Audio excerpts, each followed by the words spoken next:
우리가 계속해서 로마서하고 고린도서를 강해 말씀을 드리면서 계속 말씀이 겹치죠. 그래서 의에 대해서 말씀을 하고 있고 또 구원에 대해서 말씀을 하고 있습니다. 그런데 이 고린도 교회나 로마 교회나 다 그 믿음 생활하면서 그들의 삶 속에 중요한 의문들과 또 잘못된 이론들과 신학들을 가지고 있어서 그 부분에 대해서 계속해서 바울은 가르쳐서 말씀하고 있습니다. 이제 오늘 본문에서는요, 이제 세례에 대해서 말씀을 하고 있습니다. 우리 성도들이 아마 다 세례를 받으셨으리라 믿습니다. 아직 세례를 받지 않으신 분이 계시다라면 우리가 헌법에 따라서 신앙생활을 시작하신 지 6개월 이상 되시고요, 또 만 19세 이상 되시면 15세 이상 되시면 우리 세례를 받을 수 있습니다. 세례를 받도록 힘쓰는 것이 굉장히 중요합니다. 우리가 세례를 받는다는 것은 내가 예수님 안에 그 안으로 옮겨진다라고 하는 그런 뜻을 갖고 있습니다. 그러니까 세례에는 중요한 이슈가 세 가지가 있습니다. 하나는 죽음입니다. 죽어야 또 한 가지는 다시 살아나는 것이고 또 그 안에서 또한 우리가 생명을 얻게 됨을 말씀해주고 있는 겁니다. 그러니까 죽음과 장사와 부활에 대해서 우리에게 말씀하고 있는 것이 세례라고 하는 겁니다.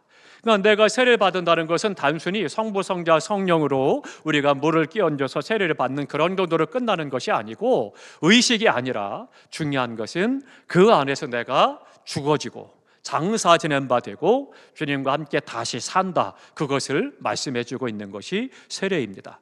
그러니까 이 세례, 죽음과 또한 다시 산다라고 하는 것이 우리가 잘 이해할 수 있는 것이 뭐냐면요, 이스라엘 백성들이 애굽에서 나오잖아요. 애굽에서 모세가 이끌고 나오는데 근데 첫 번째 난관이 뭐였습니까? 첫 번째 환난과 시험이 홍해잖아요. 홍해가 떡하니 가로막혀 있으니까, 그리고 이스라엘 백성들을 내보낸 다음에 바로 왕이 생각해 보니까 심각한 거예요. 그동안 노예들이 굳은 일 다 하고 힘든 일 다 하고 어려운 일을 해서 우리 백성들이 편하게 살았는데, 그런데 이 노예들이 다 빠져나갔으니까 이거 어떻게 하면 좋으냐? 현타가 온 거죠. 그러다 보니까 어떻게 돼요? 안 되겠다, 다시 가서 그들을 잡아오너라. 그렇게 해서 군사를 보냅니다. 그래서 이제 군사들이 다 쫓아가서 이제 병거를 타고 쫓아갑니다. 앞에는 홍해가 가로막혀 있습니다. 그랬더니 어때요? 백성들이 다 원망을 하죠.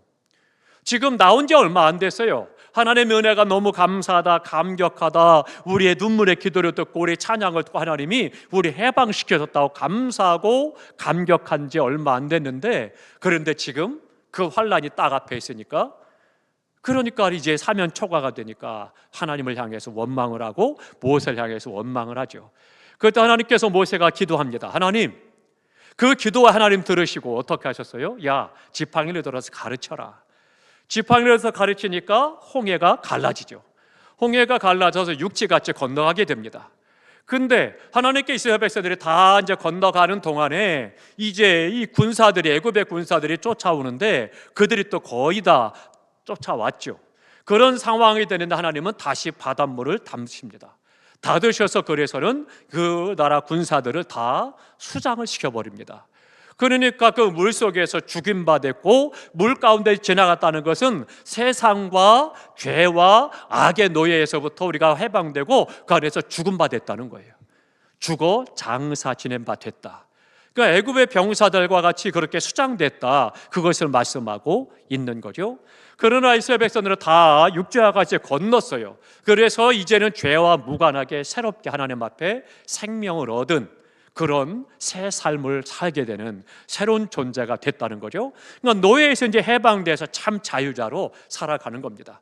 그러니까 이 홍해에 거기에 물에 갇혀서 죽임받고 장사 지낸 바 됐고, 그리고 다시 살아서, 그래서 우리가 새로운 존재가 돼서 이제는 노예가 아니요, 하나님의 자녀로 천국 백성으로서 자유자로 살아가게 됨을 말씀하고 있죠. 세례는 바로 그런 겁니다. 그러니까 장사 지낸 바 돼서 어디에서요? 죄와 세상에 대해서, 악에 대해서, 어둠에 대해서 죽어 장사됐다는 거예요. 그리고 나서 주님과 함께 내가 새롭게 살아났다, 다시 살게 되었다, 새 삶을 얻었다, 그것을 말씀하고 있는 것이 세례입니다. 그러니까 세례는요, 원래는 침례를 해야 맞습니다. 그러니까 물에 들어가서, 그래서는 그곳에서 완전히 물에 푹 잠겼다가 그랬다가 다시 일으켜서 세상에 대해 죽고 주님과 함께 살았습니다. 그것을 고백하는 것이 바로 이 세례 예식입니다. 그러니까 오늘날 한국기도뿐만 아니라 세계 교회들 가운데 침례교단은요, 이 강단 뒷면에 침례탕이 있습니다. 그래서 건축을 할 때에 탕을 만들어 놓습니다. 탕을 만들어서 세례받을 분들을 교육을 한 다음에 세례를 받을 때, 침례를 할 때, 그때 이 강대상 뒤에 뚜껑을 열고 바닥을 열고 거기에 물을 가두고 그곳에 들어가서 완전히 물에 잠겼다가 일어나서 죽고 살았다, 그것을 경험하고 고백하면 그런 침례를 행하기도 합니다. 그런데 이것이 우리가 약식으로 하든 아무튼 그 탕을 만들어서 행하든 강가에 가서 하든 우리가 중요한 것은 세례는 세상과 죄에 대해서 죽은 것이고 장사 지낸 바 된 것이고 주님과 함께 하나님 앞에 살아났다, 새 생명을 얻었다는 것을 말씀해 주고 있는 것입니다. 그러니까 중요한 것은 뭐냐? 물에 잠김으로 말미암아 내가 주님과 함께 죽었다는 거예요. 주님이 나를 위해 십자가에 죽으신 것처럼 우리 또한 죄에 대해서 십자가에 함께 주님과 더불어 죽었다라고 하는 것을 말씀하고 있는 것입니다. 그것을 선포하고 있는 거예요. 어떻습니까? 나는 죄에 대해서 죽었습니까? 세상에 대해서 죽었습니까? 악에 대해서 죽었습니까? 지난 수요일에도 말씀드렸고 지난주 금요일에도 말씀드렸죠. 우리가 죄에 대해서 죽었는데 그렇다면 죄에 대해서 죽은 자가 어떻게 움직이겠습니까? 활동할 수 없는 거예요. 아무것도 할 수 없는 거예요. 그럼에도 불구하고 내가 죄에 대해서 죽었고 세상에 대해서 죽었음에도 불구하고 여전히 내가 죄악 가운데 행한다라면 이건 문제가 심각해지는 거죠. 요즘 온 세상이 유행하는 것이 좀비입니다. 좀비, 살아있는 시체잖아요. 그러니까 그 좀비들 어때요? 죽었어요. 그런데 그가 움직이는 걸 살아다니면서 역사를 하는 거죠. 마찬가지예요. 산송장이라는 거죠. 문제가 심각해지는 거죠. 죽어서 무덤에 장사 지내고 그리고는 다 끝났는데 그런데 그가 일어나서 돌아다니면서 사람들을 고통하고 죽이는 일에 앞장서고 그 일을 행한다? 심각한 거 아니겠습니까? 똑같은 거예요.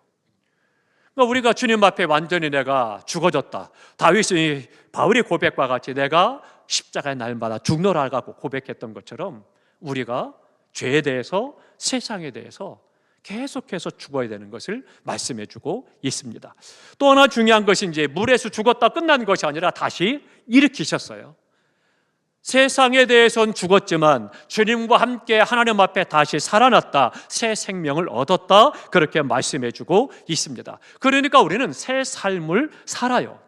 그러면 내가 세례받음으로 말미암아 죄에 대해서 죽었고 세상에 대해서 죽었고 주님과 함께 다시 살아서 새 생명을 얻었고 새 삶을 살아가야 되는데 오늘 나의 신앙의 삶이 세상에서의 삶이 어떠한가라고 하는 거예요.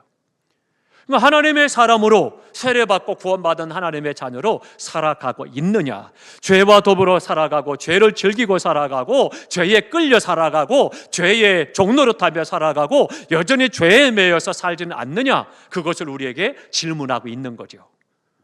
사랑하는 성도 여러분, 어떻습니까? 나는 세상에 대해서, 죄에 대해서, 악에 대해서 죽었는데 여전히 내 안에 죄가 살아서 나를 죄의 종으로 이끌어가고 죄의 병기로 이끌어가고 죄 지는 생활을 하고 죄의 쾌락을 즐기고 죄를 따라 살아간다면 심각한 거잖아요. 우리가 중요한 것을 생각해야 됩니다. 내가 그리스도와 함께 세례를 받았다라고 하는 것은 주님과 함께 내가 죽었다는 것이고, 그것은 죄에 대해서 죽었다는 것이고, 죄에 대해서 죽었다는 것은 뭐냐?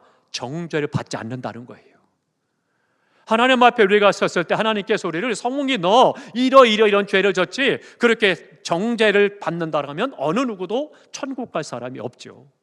그런데 하나님께서는 어떻게 돼요? 우리가 주님과 함께 십자가에 죽었다라고 여겨주시는 거예요. 나는 십자가에 죽었음에도 불구하고 여전히 내가 살고 자아가 살고 옛사람이 살아서 죄를 따라 행하고 때로는 원치 않았는데도 죄를 짓기도 하고 모르게 죄를 짓기도 하고 순간순간 죄와 함께 했는데, 그런데 하나님께서는 나를 주님과 함께 죽었다라고 여겨주신다는 거죠. 무슨 얘기요? 의롭다 여겨주시는 거예요. 그래서 우리에게는 정죄함이 있어요, 없어요? 왜 그러셔요 갑자기? 우리에게는 정죄함이 결코 없습니다. 다 함께 하십니다. 결코 정죄함이 없습니다. 아멘. 우리에게는 결코 정죄함이 없는 거예요. 왜요? 무슨 말씀이세요? 나 오늘도 생활하면서 거짓말을 해봤고요, 오늘도 친구를 미워했고요, 주변 사람을 정죄하고 판단했는데요. 이 밤에 주님 앞에 회개하는 거예요. 회개함으로 그 문제를 해결을 하고 우리가 주님 앞에 서서 완전하게 죄가 없는 삶을 살아갈 수는 없음을 고백하고 주님의 도우심을 구하고 회개하고, 그리고 계속해서 옛사람을 벗어버리고 주님 앞에 거룩한 삶, 새로운 삶을 살아가도록 힘써야 된다라고 하는 거죠. 그러니까 하나님께서는요, 내가 주님과 함께 죽은 것으로 여겨주시는 거예요. 그러니까 죄에 대해서 죽은 것으로 여겨주시니까 죽은 자가 아무것도 못하는 거니까 하나님께서 그걸 인정하신다는 거예요. 그러나 현실은 어때요? 현실은 내가 순간순간 죄를 짓지만 하나님은 그때마다 번개를 때리고 징벌을 내리고 망하게 하고 죽이고 그런 것이 아니라 정죄 않으시고, 우리가 회개할 때 그 모든 죄를 멀리 하시고 눈과 치게 해주시고 기억하지 않으신다는 거예요. 그러니까 우리가 그 안에서 자유함을 누릴 수가 있는 은혜의 삶을 살아가게 되는 거예요. 이 은혜가 없다라면요, 우리의 삶이 얼마나 고통스러울지 생각을 해보시기 바랍니다. 이스라엘 백성들이 이제 광야를 걸어가면서 하나님께서 날마다 만나를 주셨잖아요. 그 만나를 날마다 주셨는데 아침에 오늘 먹을 양식을 얻어서 모아서 하루를 먹고 살아요. 그런데 내가 욕심이 많아가지고 또 게을러가지고 피곤하고 날마다 아침마다 나가는 것도 귀찮아. 그러니 일주일치 만나를 좀 한꺼번에 걷어다가 두었다가 먹어야 되겠다. 그래서 일주일치 만나를 모아다가 항아리에 담아뒀어요. 오늘 하루 잘 먹었어요. 하룻밤을 자고 아침에 일어나 보니까 다 썩어서 없는 거예요. 못 먹는 거예요.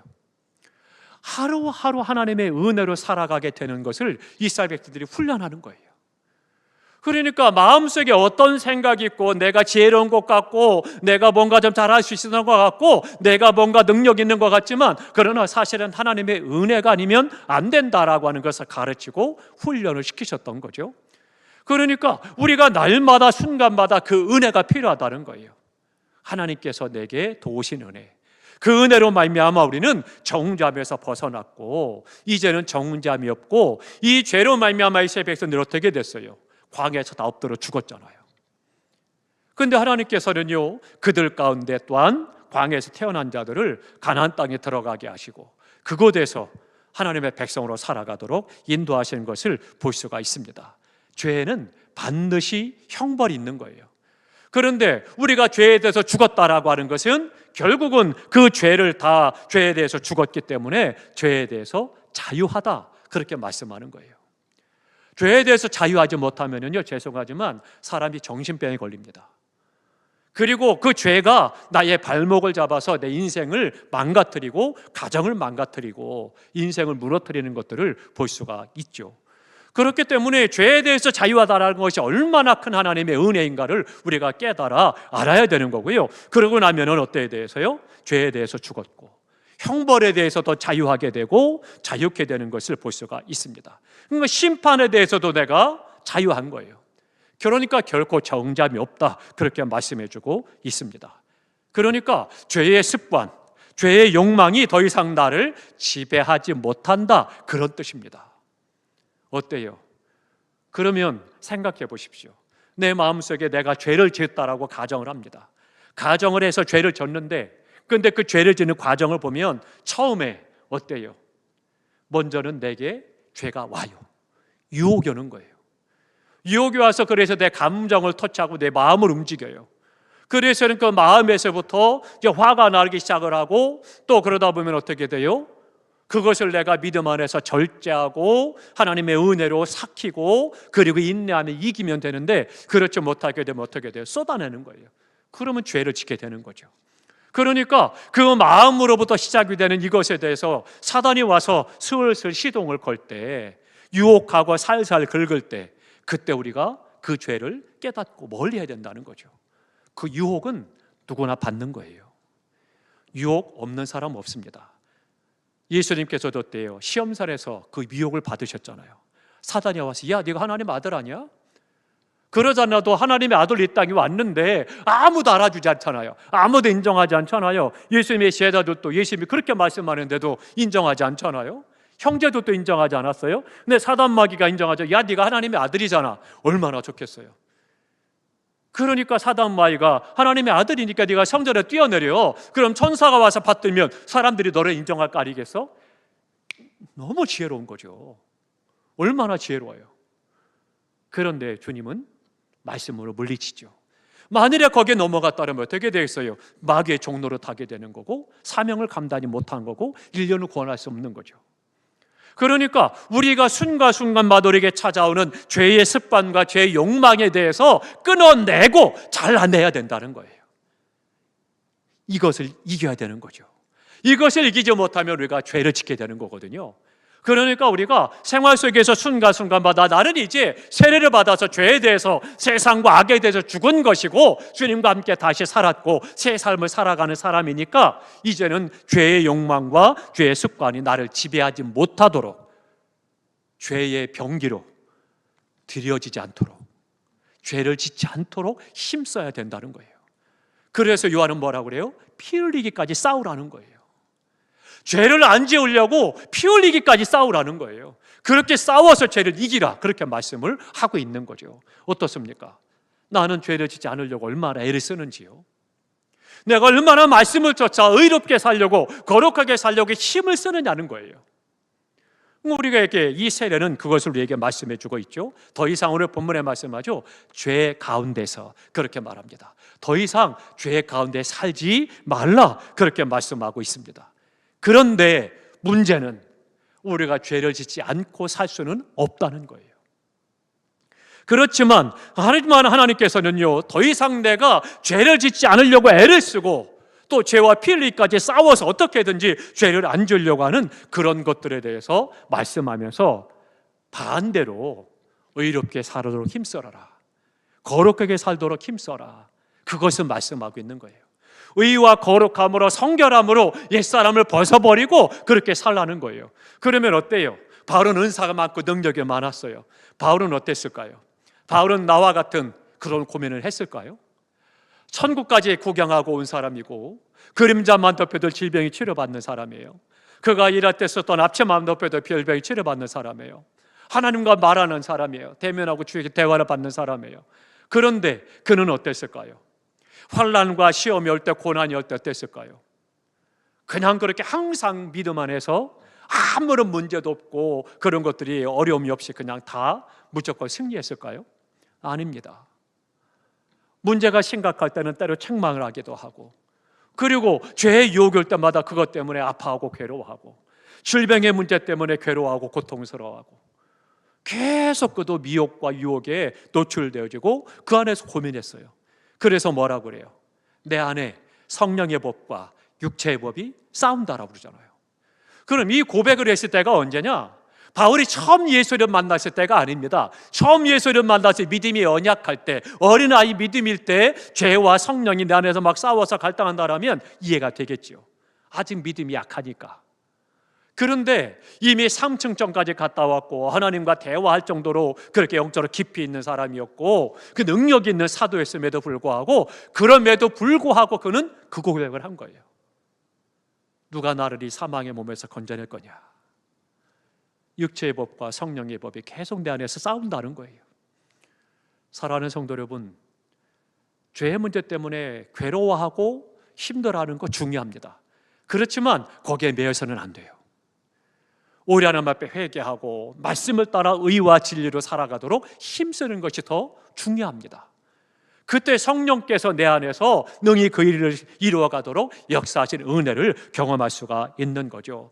중요한 것은 나로부터 하여금 죄와 사망에서 나를 자유케 하시고 또 정죄에서 자유케 하셨다라고 하는 것을 믿으시기 바랍니다. 이 믿음이 있을 때 우리는 승리할 수가 있는 것입니다. 3절에 말씀합니다. 우리 3절 다 같이 읽겠습니다.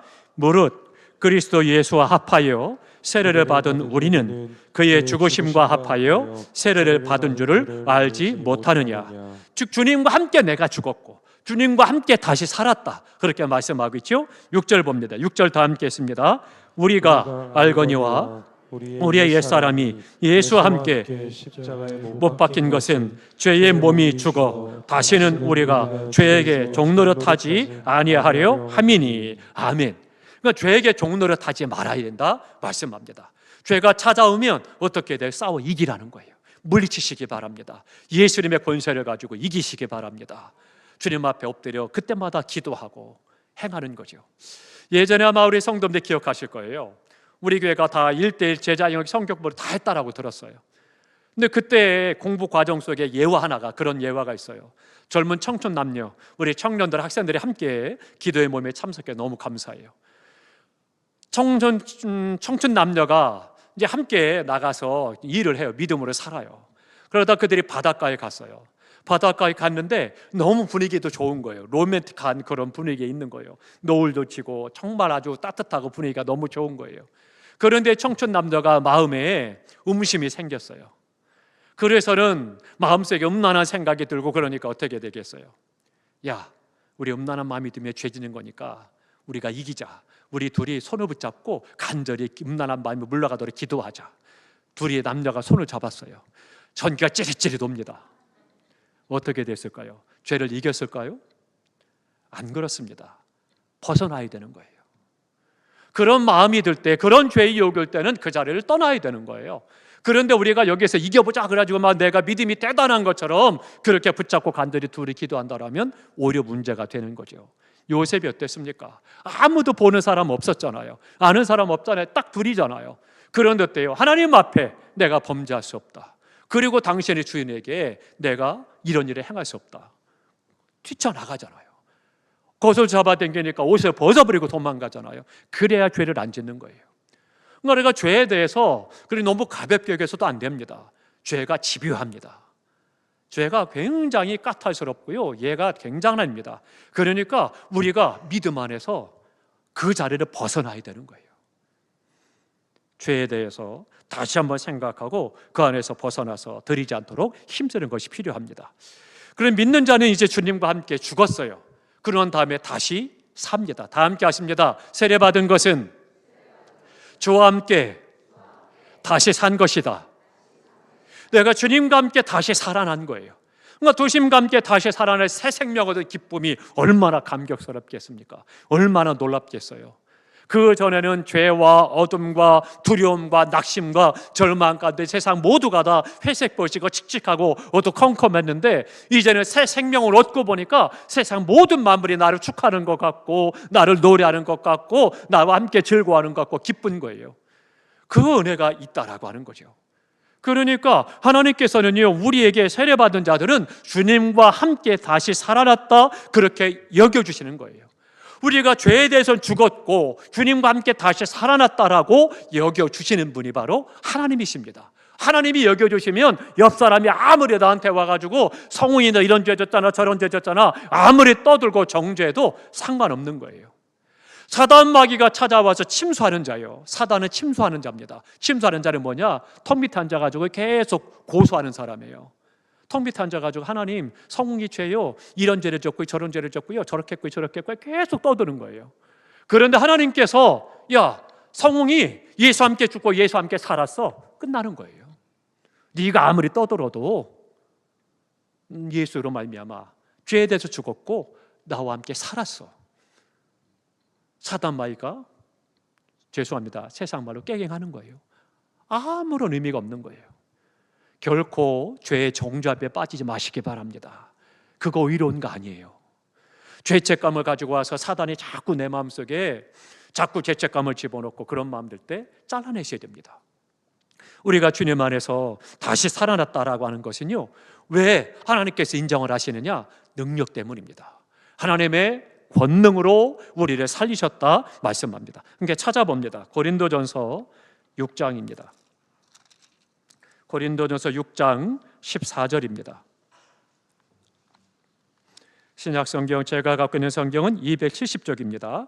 고린도전서 6장 14절 다 함께 했습니다. 하나님이 주를 다시 살리셨고 또한 그의 권능으로 우리를 다시 살리시리라. 아멘. 권능으로 주님을 다시 사망에서 살리셨고 마찬가지로 우리 또한 주님과 같이 그렇게 다시 살리신다 말씀합니다. 믿습니까? 주님의 반드시 우리를 다시금 살리신다 약속합니다. 또 한 군데 봅니다. 고린도후서 13장입니다. 고린도후서 13장 4절입니다. 이제 권면하고 마지막 인사하면서 바울이 말합니다. 고린도후서 13장 4절 다 함께 읽습니다. 그리스도께서 약하심으로 십자가에 못 박히셨으나 하나님의 능력으로 살아계시니 우리도 그 안에서 약하나 너희에게 대하여 하나님의 능력으로 그와 함께 살리시리라. 아멘.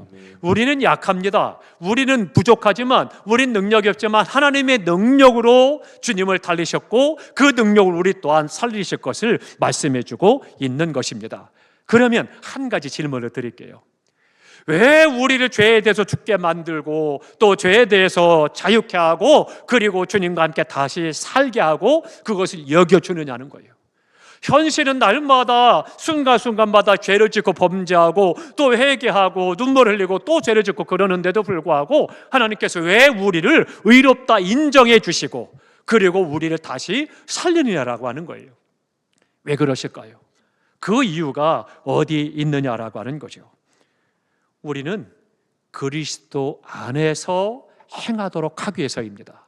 다 함께 하십니다. 주님 안에서 살아가도록. 그래서 우리를 죄에 대해서 죽게 만들고 주님과 함께 다시 살게 하신 거예요. 그러니까 우리가 옛사람을 벗어버리고 의와 거룩함을 지음받은 새 사람을 입고 깨끗하고 거룩한 삶을 살아가야 될 것을 요구하고 있는 겁니다.